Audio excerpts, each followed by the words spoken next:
Our guest tonight, which we're going to bring on in just a second, is Betsey Lewis. Betsey has been with us a couple of times, and with the with the time zone changes and the date changes, because we do it on the date line, I think I confused Betsey a little bit. So she called in last night, but she was a trooper, and she's back again tonight. So let's go ahead and get on with Betsey. Betsey Lewis is an author, internationally renowned psychic medium, Rainbow Vision Network radio host, and Earth Mysteries investigator, inherited the gift of prophecy from her mother. Since childhood, the paranormal has been the norm for Betsey. At 8 months old, she experienced her first paranormal event with her parents on a country road in northwestern Idaho late at night when a horrendous noise enveloped their car. So I think we're going to stop right there, and we're going to go ahead and let Betsey finish up, because, again, we've had her on before, but her story is just amazing. Without any further delay, Betsey, good morning. Welcome to K-Talk and the Fringe Radio Show. Oh, thank you. Good morning, Pat and Carol. Great to be on your show again. It's great to have you. It's great to have you here. How are you doing? Well, I'm awake. I'm here. Oh, well, thank you for coming. Well, yeah. And sorry about last night. Sorry on the mix-up. I was telling S.P. Romney, of course, who does the show before us. He said he was talking to you for a little bit. And yes. We were laughing just before the start of the show, because when we send out all the different guest requests, we always try to, it's kind of, we try to say, look, it starts at midnight, so I guess it, depends. If you're in California, it's late at night. If you're on the East Coast, it's in the early morning. And sometimes, especially when we work with publicists that are trying to book guests on the show, it is funny where, they'll commit their guests to the late night to our weeknight show. And then, you'll make contact with the guest actually, the week before, and they're like, well, I'm in New York. I can't be up from 2 to 4. And we've actually had a lot of people, just say, I'd love to be on, but I just cannot. I got to go to work in the morning. That's why we're going to start pre-recording, I think. Yeah, and that's what we're doing. Matter of fact, we were doing that today. We are pre-recording a lot of interviews. But, of course, live, early, late night radio, there's nothing like it. Yeah. No, I can understand. Yeah, we figure on the best of shows. Yeah, we need to put some in. Anyway, so we'll get those people in. Yeah, exactly. I was going to ask Betsey though. I've been reading your book, and I put it somewhere the other couple days ago. I'm like, I'm going to pick it up again. I can't find it, so you're going to have to tell me when the book is. You're a psychic. You got to help us find the book. It just appeared. Oh no! Yes, I know. It went to the other side. Oh gosh, I had it. I was reading it. I put it up. Then I went to grab. I saw it, and I'm like, okay. I told myself I'm going to grab that, and I can't remember where I put it. So yeah, you'll have to help us. If you can tell me, give me any ideas where to look, because I looked all Betsey. around the house before I left to bring it with. I'll try and find it for you while we're talking here. Okay, great. Anyway, I just scratched the surface on your bio, and why don't you give all of our listeners let them hear it from you, how everything kind of got started, and where things are today, and just your bio is so interesting. Well, just amazing things have happened in my life, and like you said, 8 months old, my parents and I were on a country road. They were attending the University of Moscow, Idaho, and they decided to take a trip to Twin Falls in southern Idaho, and they left late one evening and put me in a little basket in the back of the car, and they were going through an area called New Meadows, which is mostly farmland up there, hardly anything at the time. It was pretty remote up there, and they hadn't seen a car in miles, and suddenly they hear this horrendous noise that just came out of nowhere, and it just shook the car. They thought a plane was going to crash on them, and that was the only thing they could think of. And the next thing my father and mother remembered was pulling off to the side of the road, jumping out, and there was nothing in the sky. The sound stopped instantly, and nothing. And that was the story they had always told me through the years. And then my uncle in 1980 said that he recalled the story that the whole family thought they were in a car accident because my dad always knew exactly what time they'd get in. Mm-hmm. And they were missing 2 hours they couldn't account for. So it was even a greater mystery after that. Wow, very, very interesting. Well, so it started for you pretty early on. It did. Oh, absolutely. And then the next time I was 3 years old, of course, I don't remember this, but my mother said I had two invisible playmates. Mm-hmm. I would describe them. They would give me little messages, secret messages that I wouldn't share with anyone. So that was the first event with spirit, I think, communicating with the other side. Mm-hmm. And then the next time was when I was 8 years old and my beloved grandfather passed away. And I cried. I was just devastated by his death. This was the first death in the family. And I just wanted some confirmation that he was there. I wanted to tell him how much I loved and missed him. And one night he appeared next to my bed. Late at night, he stood there, kind of a gauzy form, and it looked kind of like my father, which, you know, he didn't say anything. He just stood there, and, of course, I pulled the covers over my head. I didn't look up until the next morning. I was so scared, and I told my mother about it, who understood all these things. She was totally into the paranormal and psychic things, and she said, I bet that was your grandfather when he was younger. Right. She said spirits like to appear, you know, when they were younger and healthier, and sure enough, she pulled out a family album, and there was my grandfather, about 20 years old in military uniform, and that's the ghostly image that I saw, and I asked him never to come back and scare me like that again, and he never did. And so I became clairaudient. I now hear spirit voices, and it's been going on. Sometimes they wake me in the morning. They'll call my name, and, you know, for a while I had to tell them, stop, you're waking me up. You know, if you don't have anything important to say, then stop it. Exactly. So now one thing going through your bio, well, just kind of the little write up is you've been experiencing these recurring dreams of cataclysmic earth changes. Right. And that started early on? It did. It was shortly after my UFO encounter. When I was 7 years old, I was walking home from school, first grade, and it was a cloudy day, and I felt something watching me as I was walking along the street. And I looked up in the sky. There was a giant disc up there. It would increase and decrease in size, and it just kept following me. So I ran and hid in some bushes, and then I would run a little further, and I just knew that it was watching me. So what's really strange is, and I don't know why I did this, I didn't go straight home. Instead of going straight home, I went to a different area, a neighborhood that I hadn't been in before, and I started pounding on a door, and no one came to the door, and I remember going inside the house and hiding under the bed. Now, I don't know if this is true, if it was a screen memory, but that's what I remembered. I finally made it home. My mother was frantic. She wondered where I'd been. It was like at least about an hour that I had been gone. It usually took me 15 minutes to get home. And we went outside. We looked around. There was nothing in the sky. But later I walked around the neighborhood. There was an elderly lady that said that other children in the neighborhood had seen the same thing. But there was nothing in the news that day, which was really interesting. But shortly after that, I started having these recurring dreams of earth changes over and over and over. I would see volcanoes going off. I would be with a group of people escaping volcanoes. I would sense earthquakes, and I would be standing on a pier somewhere and see these giant waves coming in.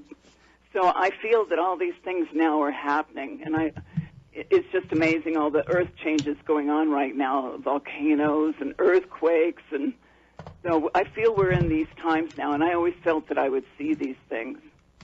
Do you the things that you saw back then, Betsey? I mean, can you do you feel that you can like tie them or directly correlate them to some of the current things that are happening? I can. Like I said, the dreams, then were kind of hazy, right, right. As I've gotten older. but I've had many, many warnings throughout the years of earthquakes and volcanoes erupting like Mount St. Helens. I had a dream of that. Many of my dreams are really prophetic. They do come true, which has been amazing. When I lived in Los Angeles in 1971, I dreamed of a major earthquake for 3 nights in a row, and I knew my family and friends would be okay. And sure enough, it hit February of 1971. I was working at a brokerage firm at the time, and I was up earlier than usual on the 4th day. Didn't have the dream, but it hit exactly at 6 in the morning. Wow. That was the San Fernando earthquake. I mean, that's kind of scary. It is. It is. But thankfully, these things have been warnings, and I feel my life has been saved many times by invisible hands, spirits, my spirit guides. Mm-hmm. It's just been amazing, some of the things that have happened to me. Wow, unbelievable. Have you, but I mean, have you been able to tie some things out?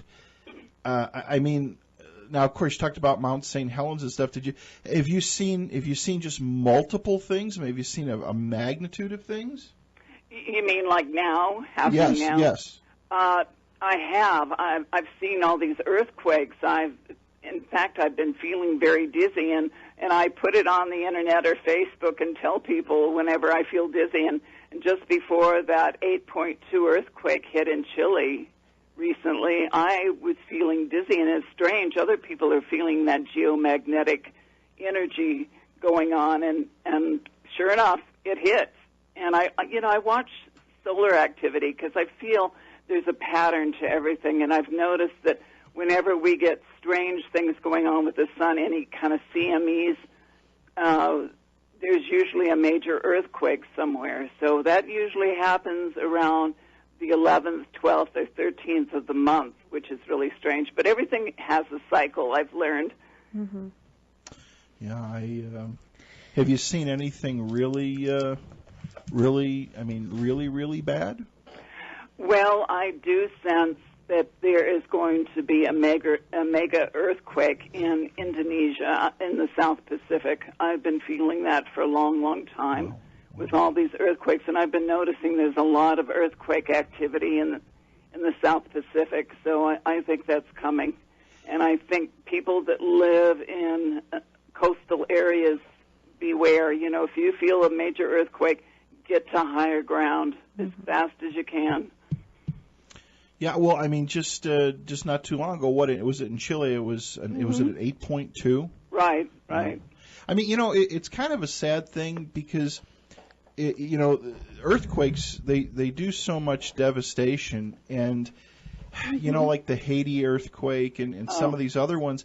But here in the United States, we really don't hear much of. I mean, you see the initial pictures and stuff like that, but we really don't hear much about it. But yet, like the L.A. earthquake of a week or two ago, really didn't do any damage. I mean, you're constantly just seeing stuff in the media and the news, and it's just it is kind of sad that it's sad that the whole thing happens, but we just don't seem to get the coverage on that stuff like we do on the stuff here that happens in the States. And I know just looking through some of the foreign websites and that what's happened down in Chile is just it's just horrific.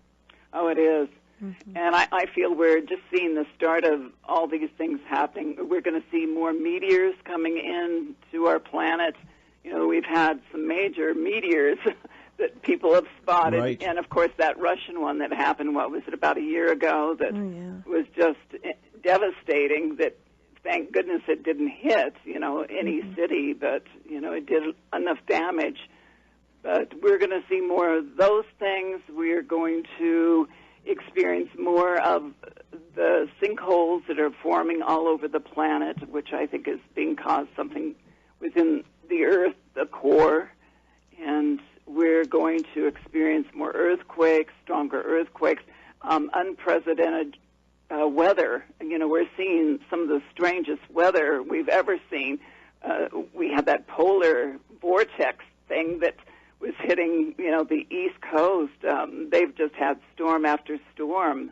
They've never seen anything like that. We're going to see more of this. drought areas, and then there'll be flooding, major floods going on, and just strange weather. What do you think drives all this, Betsy? Do you think that,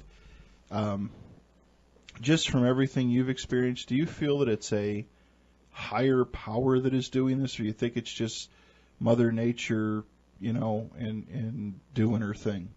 I think it's part of a cycle. I think the planet has always been violent, and, for many, many years it's quiet, and then it gets violent again, and we're just going through that cycle. A lot of people believe that Mother Earth is angry at us for what we've done to her. But, I think Mother Earth does have a consciousness. I believe everything does. And I think that there is kind of this evolution going on. We're all going through it. And we're going to experience a lot of these changes. Get ready. Buckle up. We're going to go through some major things soon. Do you see major changes hitting here in the United States? I do. I'm really worried about what's going on in Oklahoma and all the earthquakes that have been going on there in the last just few months. I think they said there's been over 200 earthquakes, and a lot of people feel it's from the fracking, but I think there's a little more to it than that. And I noticed that there was an earthquake yesterday, 4.1 in Chalice, Idaho. There's just been a lot of strange earthquakes, but I'm kind of worried about that New Madrid fault and Oklahoma, that whole area. Well, and even I know there's some people now. Again, this is you got to be so careful what you read on the internet. But it sounds like up in Yellowstone, there's activity starting to brew there. Now, again, I did see some posts out there. Again, people have to be a little bit cautious how they read into it. Right. You see the posts where they say all the animals are kind of departing the area, right. and people, and then people take that and they run with all that. But then you start to look into it a little bit more carefully, and it's not as bad as they say, but there is seismic activity there that hasn't occurred for 30 some years. Right. Well, I think animals do pick up know the vibrations of the earth, and they know those bison that were running.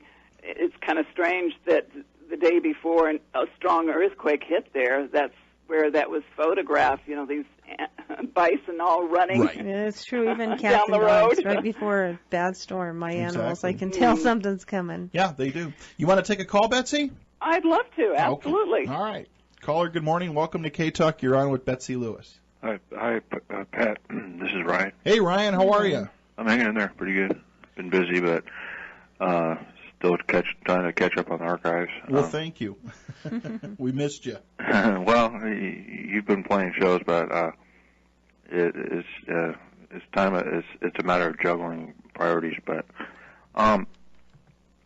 I believe that there's something to what Betsy's talking about, because there's a person that the government actually uses to predict things.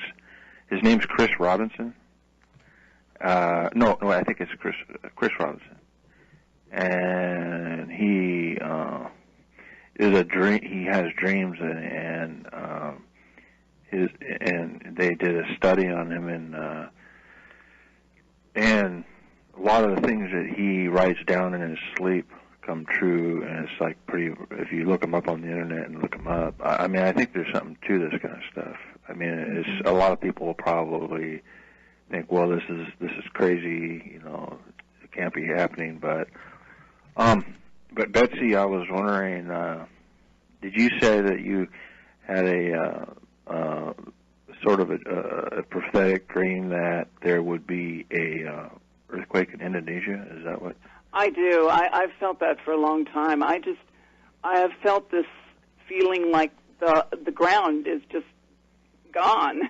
It's like it drops out from underneath my feet. I've felt that for a long time, and I hope I'm wrong, because I just know that area has gone through so much with that Indonesian earthquake in 2004, and so many lives were lost. Over 200,000 or something like that. Yeah. When that hit. That was December 26th of 2004. Well, what do you? Let me ask you, Betsy and Ryan and anybody else.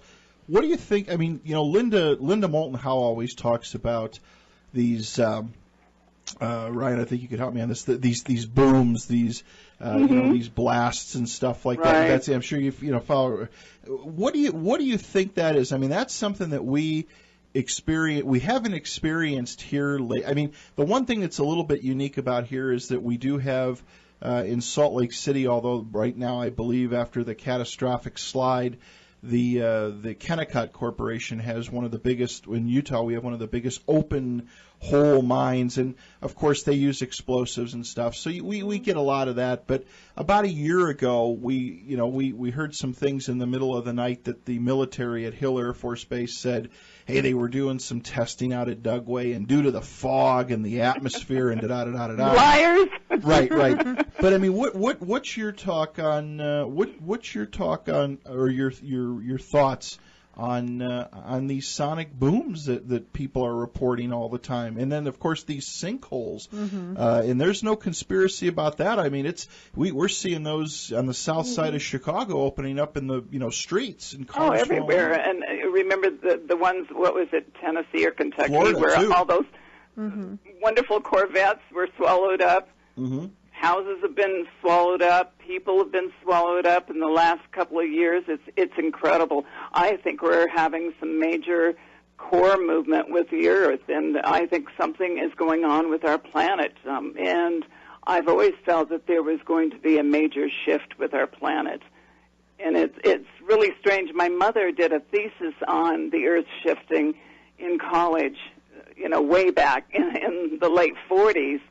And I've always felt, we talked about it so many times that we always felt that there was going to be a shift with our planet. Yeah. What's your thoughts, Ryan? I don't know. I've been reading those reports, but I'm not an expert to really say. But of course, there's some of them that are pretty strange and unexplained. But then there was a show on TV, I forget what it was, that talked about it in South Carolina, where it's been going on for not just recently, but for a long time.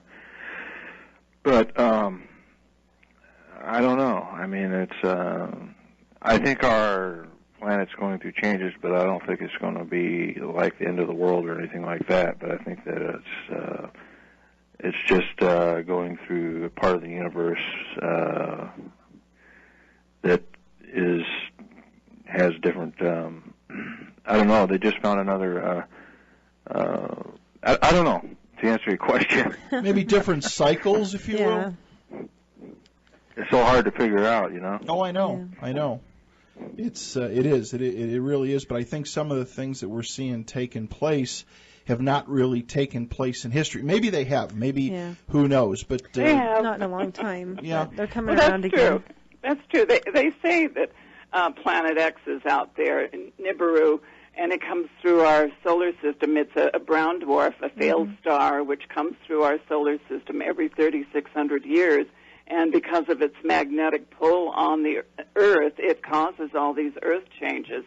And, of course, people have, I don't know if you've been on YouTube and some of these other places on the Internet, but there are all kinds of photos of what looks like another sun up there, a very small dot up there next to the sun. But they say that's Planet X, and I saw it one time when the sun was setting. So I don't know. Yeah, I know. There might be something to it. I've always felt that there was, like I said, going to be something major happen in my lifetime, later in my life, and here we are. Yeah, a while back we were watching. Well, YouTube. where I live in Washington, it used to be covered with ice, and that formed the Puget Sound.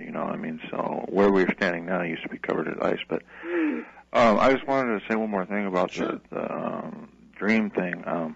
I've had a couple of times where I'd dream. I'd be sleeping and I'd be dreaming, and then I would the thing that I dreamt about. I would wake up and turn on the TV or something, or watch the news or read the paper, and I would find out that the thing that I dreamt about was happening, but it was pretty vague, though. It wasn't exact. But then I forget what the dream is. You know how you forget? Right.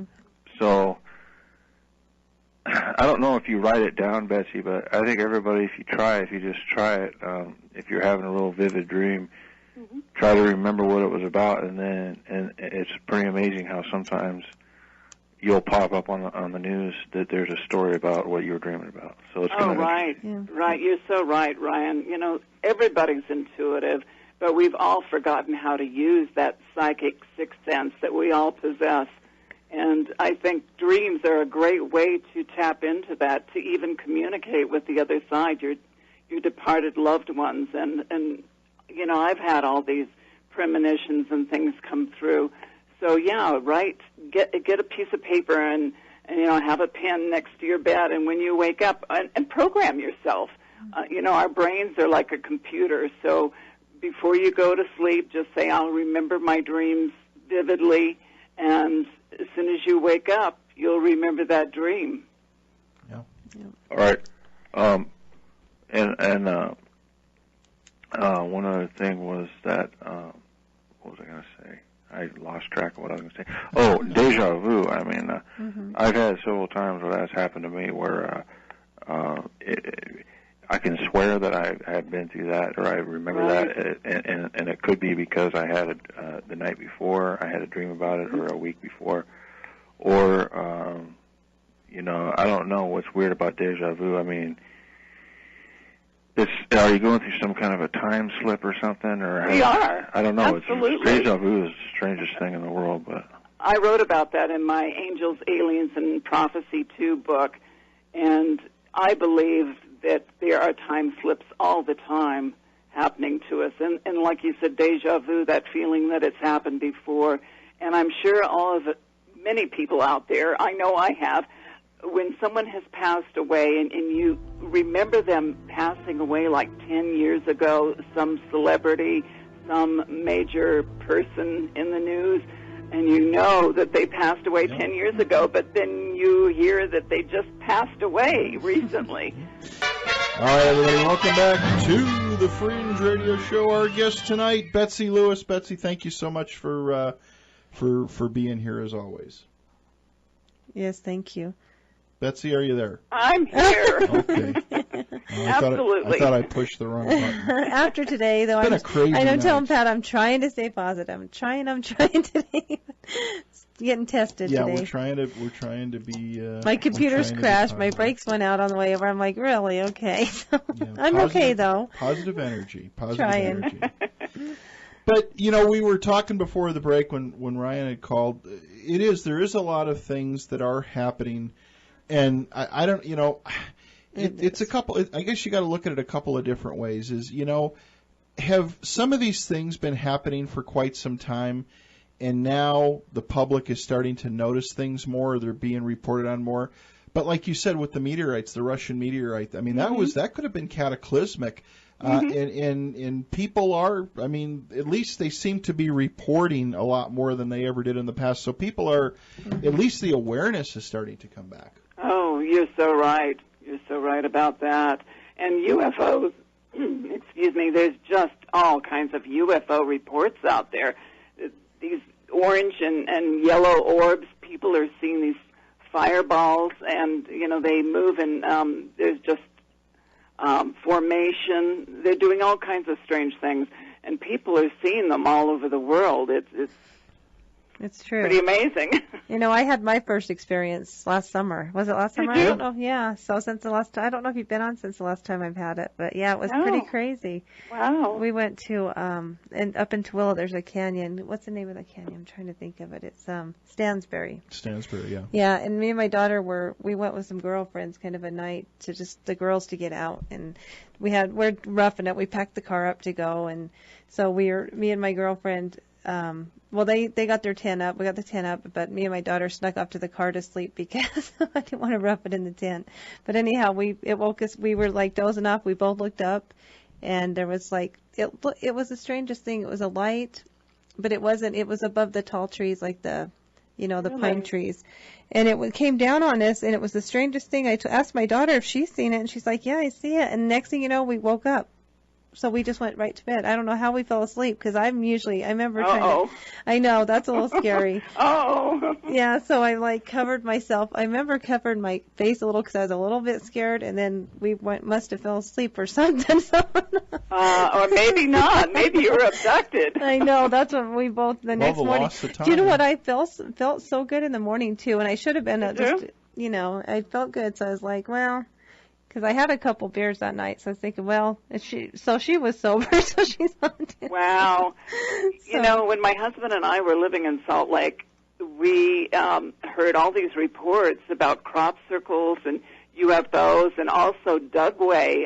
I think it was just a few years ago where Dugway had a lockdown when some UFOs flew over there. So I think you've got a lot of activity in your area. It is. Well, Pat spoke over it. What was the name of the MUFON with Marlene? What's the name of the group over here in Salt Lake? Oh, the Utah Paranormal Well, Group. before, when I first met Marlene, she kind of looked at me as like, oh, she kind of said, oh, maybe something's going on. And then after I told her what I saw, she's like, well, maybe you need to have some therapy. I'm like, I don't know if I'm ready for that. Yeah, do you know Marley Spenlove by any chance, Betsy? I don't. Yeah, you've probably heard of Alien Dave. Yes, Yeah, Marley's absolutely. And then, of course, oh my gosh, I'm having a senior moment here. I'm having one of those days. The lady that we actually had her on the show, she just passed away not too long ago. I can't remember her name. Elaine Douglas. Oh, yeah. Oh, really? It's been a long time. Yeah, she was part of MUFON, and she passed away. Yeah. I've got a little story about her if we want to talk about deja vu. I had Elaine Douglas on last year, and Elaine is anybody looks her up. She was very to the point on things. I know that she didn't necessarily agree with MUFON and some of the politics and what have you, and that just happens, when you get organizations. But she was a big UFO advocate for years about getting the word out. We had a great interview with her, and she ended up dying of cancer. And but here's the strangest thing that happened. I was not aware. We were not aware that Elaine was ill with cancer, and I was kind of thinking in the back of my head, I thought, we got to get, like you, it's kind of good to bring guests back around for round 2 and 3. You kind of break the ice with the first interview, and then you get them back on, and there's just things that you touch on again, and and bring people up to speed on. And I was like, I kept saying to myself, I got to get her back on the show. Well, I received this email from her that was very, very cryptic, all misspelled, very strange. I've got things you could see though. Yeah, I've actually. You could make something out about. She wanted something out of the archive. She used a few expletives that started with the letter. Well, anyway, D and ended in Y. Yeah. Anyway, she used a lot of different things. And I thought, boy, it's really strange because the emails didn't make sense, but I could kind of get a sense what she was looking for, and I started digging into them, and I thought, well, I better email her back, and I mentioned it to Marley Spenlove, who has a group here that meets in Salt Lake all the time. And she said, well, she sent you that. She passed away 3 days prior to that. Yeah. And I've got the email. Whoa. And I thought about posting it on the Facebook, but I'd have to clean it up a little bit. Right, because I think that's, of course, I think that's just how she was, but I received the email 3 days after she passed about wanting the archive. 2 or 3 days. Yeah, but it was really crazy. It was really crazy. Very cryptic characters in it. I don't even know how the email got delivered to me because, usually you have, whatever, Joe at fringeradio.com or whatever. And she, even in the address line, the email address line, had all kinds of cryptic characters and stuff in it. I don't even know how I got it, but I do have it. Yeah, it's pretty amazing. That's amazing. Yeah. When I saw it, I was like, oh, my gosh. Away. I saw it, then I heard about it. I was like, oh, my gosh, let me see that. That's crazy. Yeah. It is really strange. I've never seen anything like Well, I think you had some validation from the other side. I really do. I think she sent that to you from the other side. I do. And who else better than us? Yeah. Yay. Absolutely. I can tell people. Yeah, she was. Matter of fact, before she came on the show, she was very skeptical about going on shows, and she ran me through the ringer a few times before she came on the show with phone calls. She wanted to talk to me before she came on, which was fine. I didn't have a problem with that. Yeah. I went off on a little tangent there, but that was very interesting. Yeah, it's pretty amazing. Well, I've had a lot of validation lately, let me tell you. So let's hear about it. Well, my sister came through. She passed away in 2003 in Argentina from cancer, and she was only 50 years old, but she came through about 6 months after she had passed away when my husband and I were in Salt Lake. But last July, I had this vivid dream of my sister telling me that she was going to have a surprise birthday party for me, and I kept arguing in the dream. I kept saying, Kathy, it's not my birthday. You know it's not my birthday. And she says, oh, yes, it is. We're having this whole conversation and argument. So that's what I remembered. And 3 hours later, I get a call from my daughter saying that my granddaughter gave birth to a little boy, and he was 4 weeks premature. So Kathy was telling me that, there's a birthday. Oh. Yeah, there was a birthday. Wow. She was celebrating, and she loved birthdays and holidays. Oh. So what's really strange, I've been working on another book, which will be out later this summer, Earth Energy, and around the holidays, it was Thanksgiving, Kathy decided to come and visit us and start turning off this stereo radio that we had. We bought a little one for our kitchen, and it was just new. It was only about 3 or 4 months old, and suddenly it started turning off by itself whenever we had the cool oldies 60s and 70s radio station on.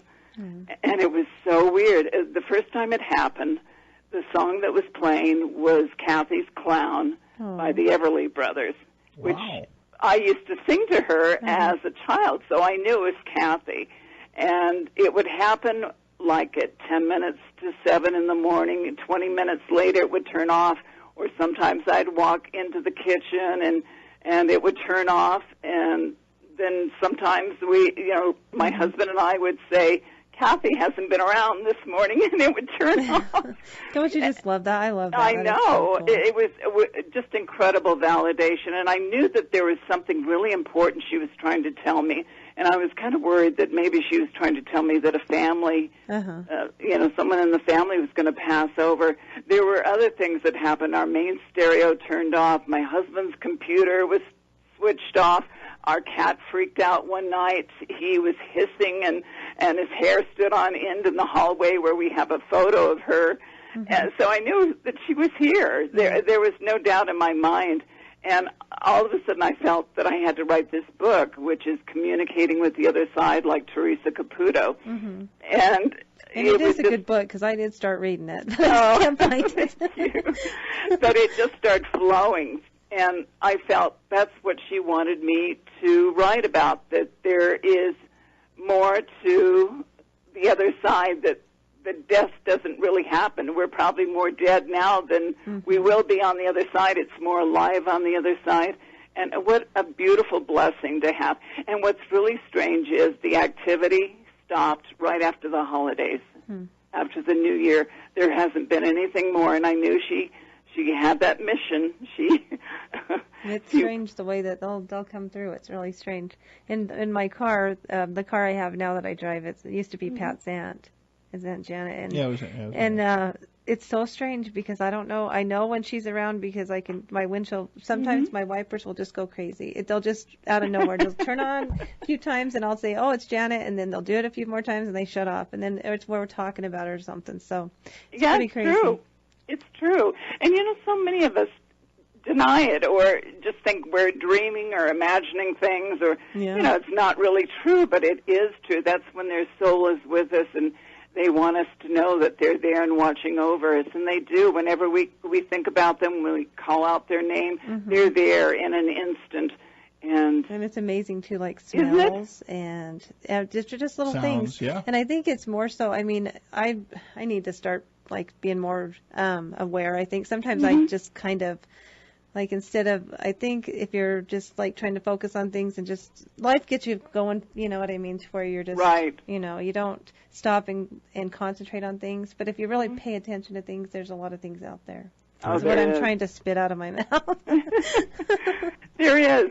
And, you know, people sometimes will get a whiff of perfume that, you know, their departed loved one wore, or, you know, maybe a cigar that Uncle Harry, you know, smoked all the time, or maybe some song that, you know, you hear over and over whenever you turn on the radio. Those are validations that they're here and they're, you know, they're watching over us. That's true. Yeah, it is. Well, and you know, and that's a question. You know, we've got an NBC News break coming up in just a little bit, Betsy. Okay. And then on the other side, we want to talk about your books and about your website and all your other stuff that you've got going on. But it is interesting that, you know, sometimes, like you said, you tend to like Ryan was saying about deja vu. Yeah. It is interesting how sometimes when we think about those that have passed on, they tend to make a little bit of a reappearance in some way, shape, or form. They do.